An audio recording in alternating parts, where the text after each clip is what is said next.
बरगढ़ जिले में आज खरीफ धान किणा आरंभ होगा सह 8 तारिख में सोहेलार अनुष्ठित होगा चाषी समावेश में मुख्यमंत्री 1 लाख रु अधिक चाषी को इनपुट सब्सिडी प्रदान करेंगे।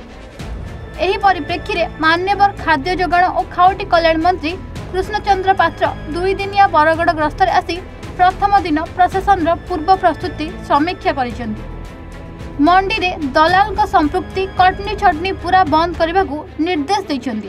कला बजारी रोकने जिला उपखंड और मंडी नियंत्रण कक्षर टोल फ्री नंबर आसुथिबा सबु अभियोग को लिपिबद्ध कर सेगुड़िकर तुरंत समाधान करने को निर्देश मध्य देइछंती। मंडीर सीसीटीवी लाइव फुटेज को 24 घंटा तदारख करने को से कहिसेंती।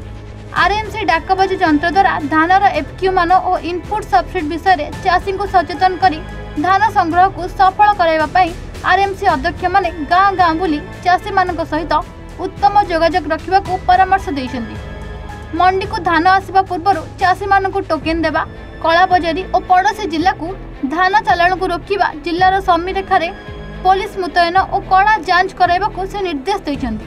एही समीक्षा बैठक में बरगढ़ विधायक अश्विनी षडंगी अतिबेर विधायक निहार रंजन महानंद प्रमुख जोग देइथिले। माने पैडी प्रोक्योरमेंट स्टार्ट होबो राज्य रे छोटा पुणी बरगढ़ स्टार्ट होबो सोहेलारू स्टार्ट होबो आउ विभिन्न मंडी काली आमे देखिबु जोटा स्टार्टिंग ये रे तार व्यवस्था कौन होईची सेही कथा नै कि आज रिव्यू मीटिंग थिला। माननीय विधायक माने मध्य उपस्थित थिले तो कथा हूँ कौन जो मंडी रे जो व्यवस्था ठीक अच्छी ना नहीं तारी ऊपर आलोचना है। कृषक मानकर पाई सब सुविधा मंडी रे अच्छी ना नहीं पीवा पानी बसवा व्यवस्था तांकर धान केमती रहिबो कोठी रहिबो सब व्यवस्था आलोचना है। सब व्यवस्था ठीक करा जाइछि एवं काली एठू आरंभ होबो जेहेतु एठी माननीय मुख्यमंत्री मध्य 8 तारिख दिन आसबे एठू जो सरप्लस इनपुट सब्सिडी 800 टंका नाके दि जाऊँगी दिज्व।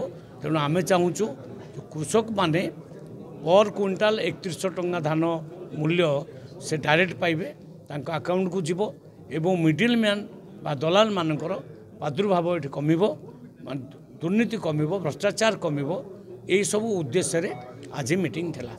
कटनी छटनी आदौ हबो नाही किंतु सेतिपई एफएक्यू मानर धान आनिबा दरकार।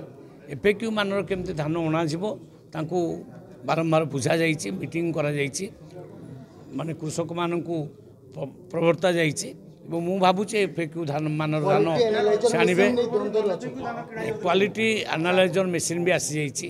आसीर धान को आमर डिपार्टमेंटार ऑफिसर माने पूरा रही ठीक भाव में किणवे तांकर कटनी छटनी जमती नहबो एवं कृषक माने जमती तांकर सब प्रकार सुविधा मंडी रे पाइबे ये थिला उद्देश्य। सर टोकन टेंशन चाषी को मधुर देखा दिछि कारण जहां धान टोकन मनी टोकन बाबद रे आलोचना हैला। टोकन बाबद रे जहाँ व्यवस्था अछि मु सुनिकरी गली डिपार्टमेंटाली आमे ताकू ठीक करिबो। Bargarh जिल्लारू Vijay Kumar Mishra report Evan Odisha.